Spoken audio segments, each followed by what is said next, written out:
Ogadal 24 News, merci de nous rejoindre pour cette nouvelle édition 100% africaine. À la une ce soir, clap de fin pour la 4e édition de la conférence africaine des startups au CIC d'Alger. Le dynamisme de l'écosystème africain mis en avant avec l'Algérie comme moteur.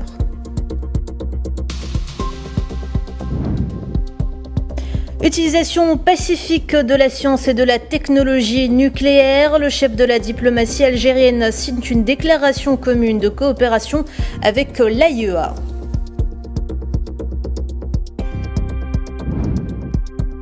Conflit au Soudan, l'armée régulière se retire du champ pétrolier de Eglig dans l'ouest du Kordofan.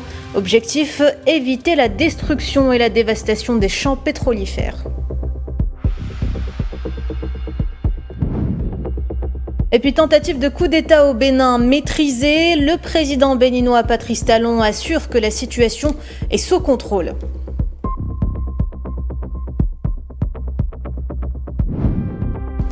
Et enfin, flambée de violence au sud Kivu. Plusieurs victimes ont été recensées malgré l'entrée en vigueur d'un accord de paix entre la République démocratique du Congo et le Rwanda.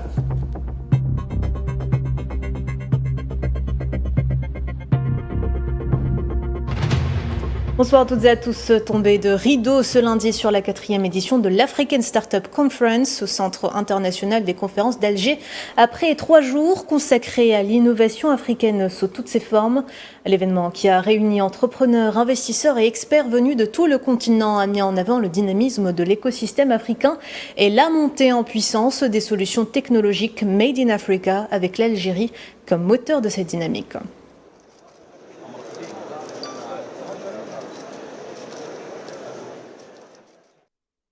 L'engagement de l'État algérien en faveur des jeunes entrepreneurs réaffirmé par le président Abdelmajid Tebboune lors de l'ouverture de la 4e édition de l'ASC, un rendez-vous continental qui s'inscrit dans la lancée de la politique algérienne favorable au développement de l'entrepreneuriat, à la création et à la croissance des startups. Cette politique a d'ailleurs valu à l'Algérie plusieurs distinctions internationales. Sohila Kelal. Des success stories à l'algérienne, il y en a à foison et dans différents domaines, mais il y a un secteur qui se distingue brillamment ces dernières années, à savoir les startups et les micro-entreprises. Un écosystème algérien en expansion qui trace son chemin sur l'autoroute de l'excellence et de la réussite tant au niveau national qu'international, avec des distinctions à l'occasion d'importantes manifestations dédiées à l'entrepreneuriat et aux porteurs de projets innovants. Nous avons l'honneur de participer au programme présidentiel lancé par l'ASEP. Donc c'est un programme où nous avons voyagé à l'étranger, en Qatar, en Arabie Saoudite et éventuellement à la Corée du Sud. On voit de plus en plus des startups qui ont une stratégie d'exportation, où ils sont en train de créer des sociétés filles, ou bien eux-mêmes sont en train de se déplacer. Ils ont des marchés à l'international. Nous sommes dans cette optique pour l'année prochaine, Inch'Allah. Pour cette année, on se focalise beaucoup sur le marché algérien, mais dès l'année prochaine, notre avenir, on le voit à l'extérieur. La participation à des salons et à des concours internationaux a permis de mettre la lumière sur les talents algériens et de les sortir de l'anonymat grâce à des projets innovants et à forte valeur ajoutée, suscitant l'intérêt de grandes firmes internationales et des fonds d'investissement.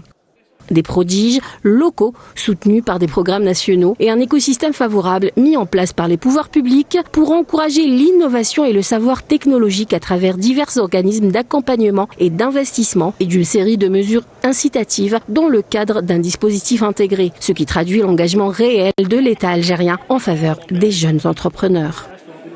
L'écosystème des startups algériens actuellement, il est en voie de développement très très rapide.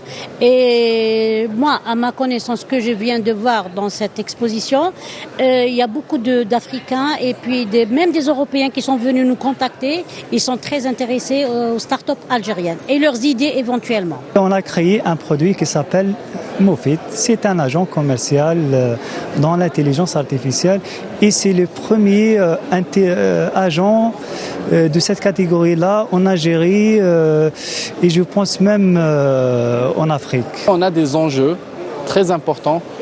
Ça sera une année de négoce pour nous afin de créer plus de chiffres d'affaires et grandir et devenir une grande société, Inch'Allah. En quelques années, les efforts de l'Algérie ont permis la réalisation d'avancées notables, faisant passer le nombre de start-up de 200 seulement en 2019 à plus de 13 000 aujourd'hui. L'Algérie ne compte pas s'arrêter en si bon chemin et s'engage à atteindre les 20 000 start-up à l'horizon 2029. Une détermination qui a permis à l'Algérie d'obtenir en juin dernier le prix champion des politiques entrepreneuriales aux États-Unis. Et ce qu'on a pu déduire de cette 4e édition, c'est le fait que le secteur algérien des startups est en pleine effervescence. Et justement, les startups algériennes ambitionnent d'étendre leur influence au-delà des frontières. On écoute. Notre cible dans cette 4e édition, c'est pour signer des conventions, des protocoles d'accord avec des startups africaines, avec des experts ou bien des investisseurs des pays africains. On a profité de l'événement aujourd'hui pour faire le lancement. C'est un réseau social algérien qui contient toutes les fonctionnalités d'un réseau social ordinaire, plus d'autres modules. Ah oui, c'est déjà dans notre calendrier, c'est déjà prévu. On a pour le premier temps, c'est de lancer en Algérie et par la suite, c'est d'extendre vers l'Afrique. C'est toujours en cours, c'est-à-dire qu'on a essayé de profiter de cet événement pour voir d'éventuelles opportunités de partir vers les autres pays en Afrique. Bon, même nous, on a eu ce besoin-là de faire du networking dans un événement pareil. Donc, et pour chaque porteur de projet innovant, le conseil le plus efficace qu'on peut lui donner, c'est de faire du networking. C'est par rapport au networking qu'on peut savoir les besoins d'un marché, qu'on peut apprendre par exemple des autres expériences. Pour le cas de Neo FinTech, on a comme ambition premièrement d'avoir plusieurs marchés au niveau local en Algérie et même au niveau africain et pourquoi pas au-delà. Il y a des startups algériennes qui ont des marchés non seulement dans des pays africains, la Mauritanie, le Sénégal, le Cameroun, la Tunisie, l'Égypte par exemple, mais bien au-delà des frontières de notre continent. Nous, on essaie de faire en sorte de créer une synergie entre startups africaines en utilisant tous les outils et les moyens nécessaires, tels que African Startup Conference, comme je vous l'ai dit tout à l'heure, tels que la zone de libre-échange africaine. Donc il y a beaucoup de mécanismes qui existent au niveau de notre beau continent pour renforcer l'impact et la croissance de nos startups algériennes et africaines. À l'occasion d'une conférence consacrée au centre d'excellence placé sous la tutelle du ministère de la Formation et de l'Enseignement professionnel, le PDG de Condor est revenu sur l'initiative innovante de son entreprise autour des centres d'excellence, Condor Academy, un centre de formation algérien axé sur le développement des compétences professionnelles et techniques, offrant des formations qualifiantes supérieures et des services de conseil, notamment dans les domaines de l'électronique et de l'électroménager, avec des programmes visant à qualifier des jeunes pour les services après-vente et l'entrepreneuriat dans ce secteur.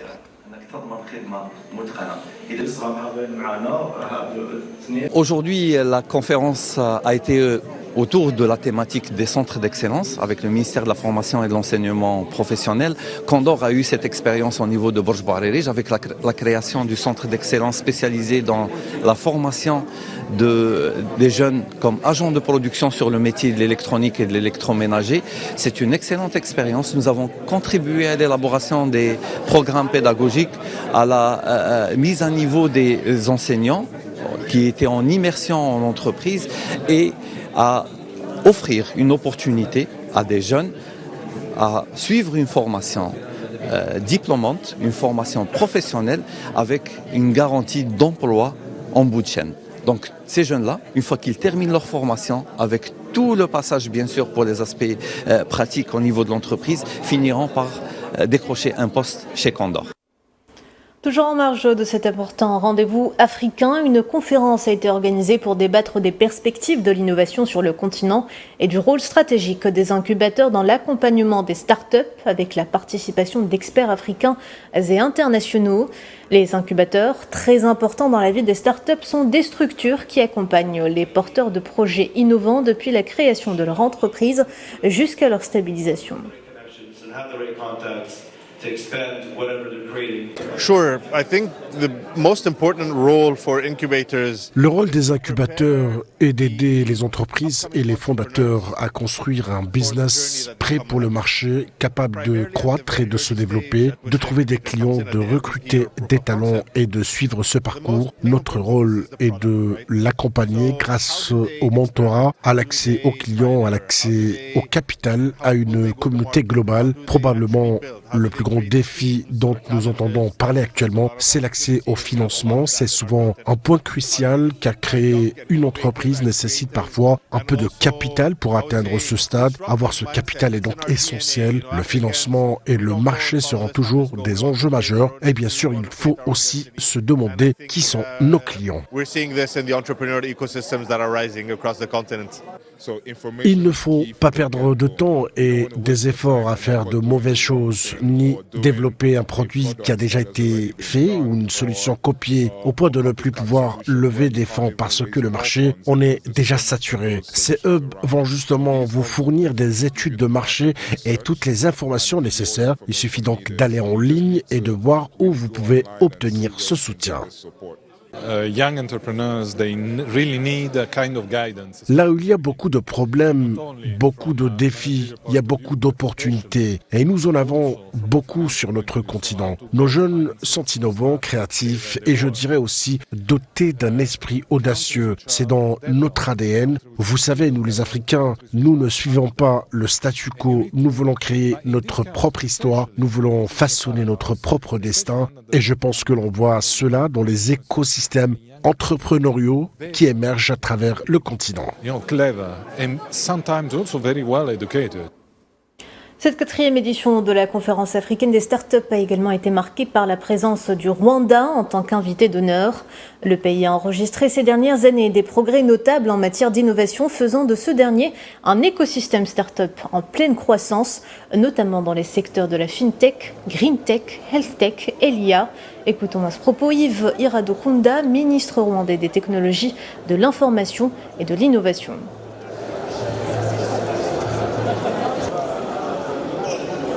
Être invité d'honneur, c'était un privilège certes, mais c'était aussi une responsabilité.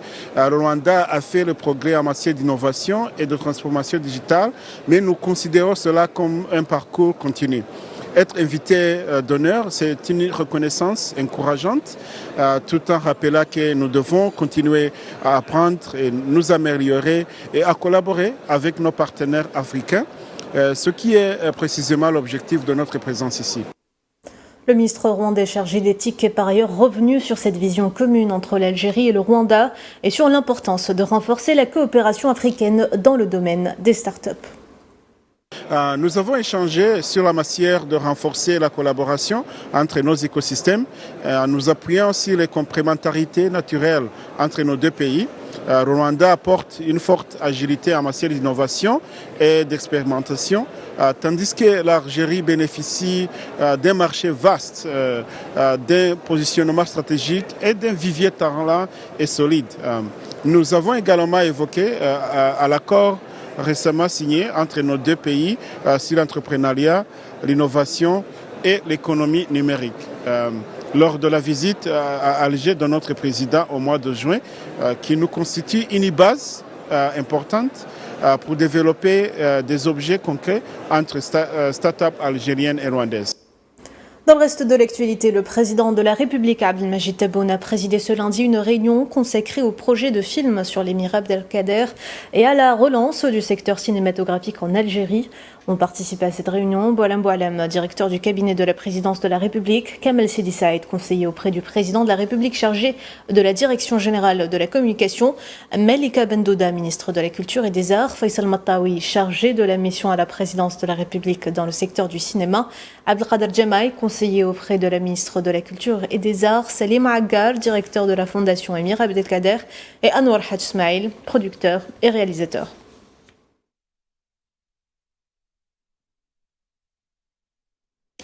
Je vous le disais tout à l'heure en titre, le ministre d'État algérien, ministre des Affaires étrangères Ahmed Attaf a eu ce matin des entretiens par visioconférence avec le directeur général de l'Agence internationale de l'énergie atomique Raphaël Grossi. À l'issue de ces entretiens, les deux parties ont signé une déclaration commune sur la coopération entre l'Algérie et l'AIEA dans le domaine des utilisations pacifiques de la science et de la technologie nucléaire. Cette déclaration vise à renforcer l'assistance technique de l'agence en faveur de l'Algérie, notamment par la réalisation d'une étude sur le développement des utilisations pacifiques de l'énergie nucléaire dans les domaines de la production d'électricité, de la santé, du dessalement de l'eau de mer, et de l'agriculture.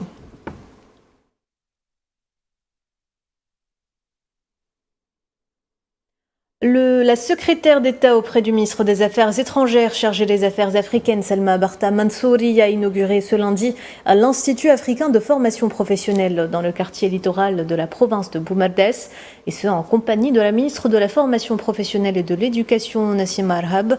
Cet établissement d'enseignement représente donc une avancée significative pour le renforcement des capacités de formation professionnelle du continent, conformément aux objectifs de l'agenda 2063 de l'Union africaine visant à constituer une main-d'œuvre africaine qualifiée.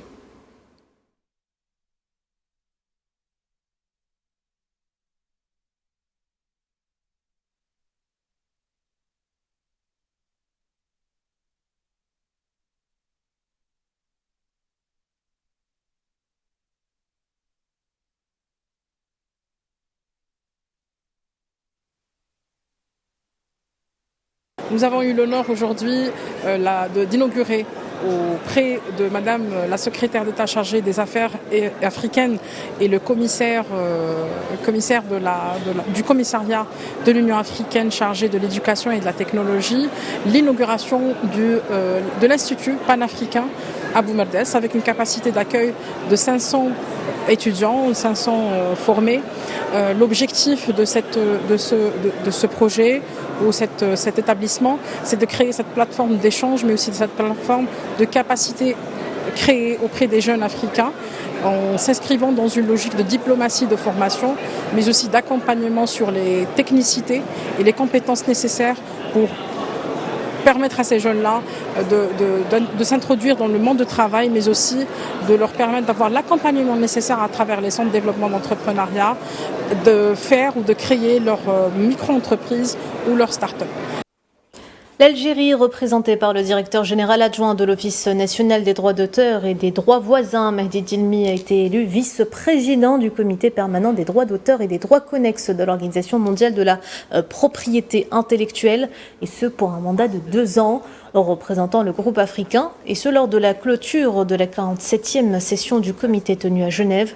Cette élection se veut une reconnaissance internationale du rôle pionnier de l'Algérie dans le soutien du système des droits d'auteur au niveau régional et international et de la contribution technique et professionnelle de l'ONDA au sein de cet espace multilatéral.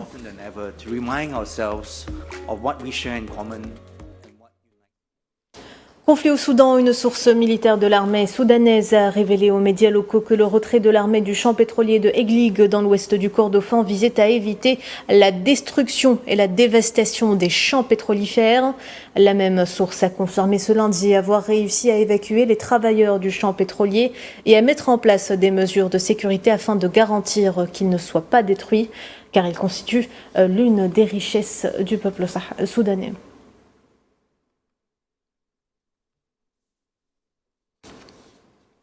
Après la tentative de coup d'État avortée au Bénin et l'arrestation de 12 militaires, le président béninois Patrice Talon s'est exprimé dimanche soir à la télévision nationale, annonçant que la situation était totalement, je cite, sous contrôle, appelant les citoyens à vaquer sereinement à leurs occupations. Enfin, je voudrais vous rassurer que la situation est totalement sous contrôle et vous inviter, par conséquent, à vaquer sereinement à vos occupations dès ce soir même. La sécurité et l'ordre public seront maintenus partout sur le territoire national. Et après cette tentative de coup d'État ratée, la communauté économique des États d'Afrique de l'Ouest, la CEDEAO, a annoncé le déploiement immédiat de troupes du Nigeria, de la Sierra Leone, de la Côte d'Ivoire et du Ghana pour soutenir le gouvernement et l'armée républicaine du Bénin et préserver l'ordre constitutionnel. La force en attente de la CEDEAO a le mandat de garantir la paix et la stabilité de la région. Elle s'est par exemple déployée en Gambie en 2017 lorsque le président sortant, Yahya Jammeh, refusait de quitter le pouvoir.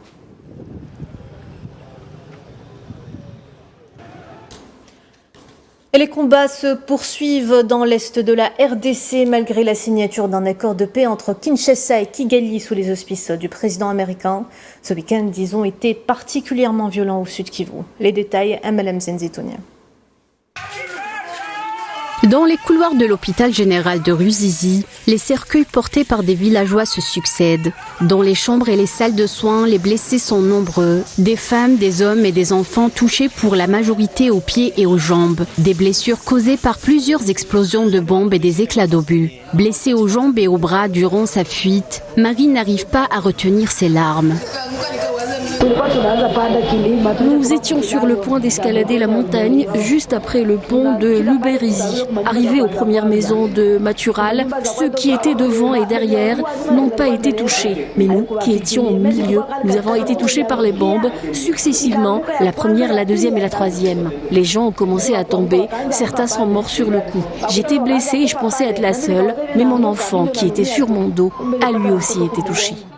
Les affrontements se sont intensifiés dans certaines régions du sud Kivu. Plusieurs explosions ont été signalées aux alentours de Luvungi, Katogota et Kamanyola, alors que des milliers de personnes continuent de fuir la reprise des hostilités. Le flux des morts et des blessés continue d'arriver dans les hôpitaux de la région sans pour autant que ne soit établi un bilan complet et précis. Au total, pour la journée hier, nous avons reçu 37 blessés. Donc, dans les 37, 6 corps, il y a 3 corps qui nous sont venus directement et 3 corps qui sont décédés ici, où il y a un enfant de moins de 2 ans. Dans les 37, nous avons au moins 20 enfants moins. Dans les blessés, là, au moins 20 enfants, moins de 20 ans et moins aussi de 5 ans dans les 20 enfants. Une recrudescence de la violence 2 jours à peine après la signature d'un accord de paix entre le Congo et le Rwanda, présenté comme une avancée majeure censée mettre fin à des années de conflit dans l'est de la RDC. En Somalie, l'absence de pluie durant la saison allant d'octobre à décembre a aggravé la sécheresse dans les principales régions céréalières du sud du pays. Le 10 novembre dernier, le gouvernement fédéral a déclaré l'état d'urgence sécheresse. Dans ce contexte, les Nations Unies ont débloqué 10 millions de dollars pour une intervention rapide, alertant sur le risque d'insécurité alimentaire aiguë pour 4,4 millions de personnes et de malnutrition aiguë pour 1,8 million d'enfants de moins de 5 ans. Nous avons dû laisser certains de nos enfants et de nos aînés à Koriolé car ils étaient trop faibles pour entreprendre le voyage de 8 jours jusqu'à la ville. Notre ville est confrontée à une grave sécheresse et à des rivières à sec et nous avons tout perdu.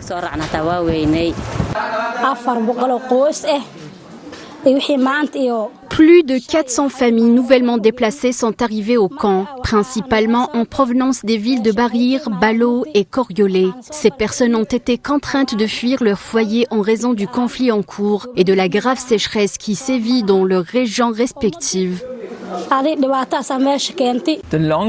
La solution à long terme, il n'y en a qu'une, l'atténuation du changement climatique. Réduire nos émissions de CO2 pour stabiliser le climat à l'objectif que nous nous sommes fixés, soit en dessous de 2 degrés, voire moins, avec un objectif de 1,5 degré. C'est notre engagement collectif. Malheureusement, nous n'avançons pas aussi vite que nous le pourrions. C'est pourquoi le fonds d'indemnisation des pertes et dommages a été créé. Il est gravement sous-financé. Plus nous tardons à agir face au changement climatique, plus nous tardons à nous attaquer à l'atténuation, plus le coût sera élevé. Sport Football zoom sur le parcours des Verts en pleine Coupe arabe de la FIFA. À la veille de la rencontre avec l'Irak, le sélectionneur Majid Boughara a insisté lors d'une conférence de presse sur la préparation et la nécessité d'aborder cette rencontre avec sérieux, tout en soulignant que la sélection A fera face à une équipe au profil différent de celle affrontée récemment. Ça va être un match important pour nous, un match important aussi pour les deux équipes. Je pense que ce tournoi est bien fait dans le sens où que tous les gros derbys, entre guillemets, les gros matchs se font sur le dernier match qui te permet de te rentrer dans la compétition et être prêt pour les quarts de finale si tu te qualifies, Inch'Allah. Le charme de ce tournoi, c'est que tu joues des équipes complètement différentes. Et voilà, on a l'opportunité de jouer contre le Soudan, qui est un peu un style africain. Bahreïn, qui est un peu le style on va dire Kharij, et l'Irak, un style différent. Costaud, très athlétique, et puis voilà, c'est une équipe avec beaucoup de harara. Tu sens que tous les joueurs, quand ils jouent, ils se donnent à 2000%, ils ont l'amour de leur nation. J'ai eu la chance de jouer contre une équipe irakienne en Ligue des champions asiatiques. Encore une fois, je le répète comme dans mes interviews précédentes, on est conscient des qualités de l'équipe d'Irak, des qualités des joueurs de l'équipe d'Irak. On a beaucoup de respect pour eux. Et donc c'est pour ça qu'on se prépare de la meilleure manière possible. C'est pour ça que pour nous c'est un grand match. Voilà, mesdames, messieurs, on arrive à la fin de cette édition. Merci de l'avoir suivi. Vous pouvez revoir ce programme sur nos réseaux sociaux ou bien en scannant le QR code qui s'affiche en bas de votre écran. Excellente soirée à toutes et à tous.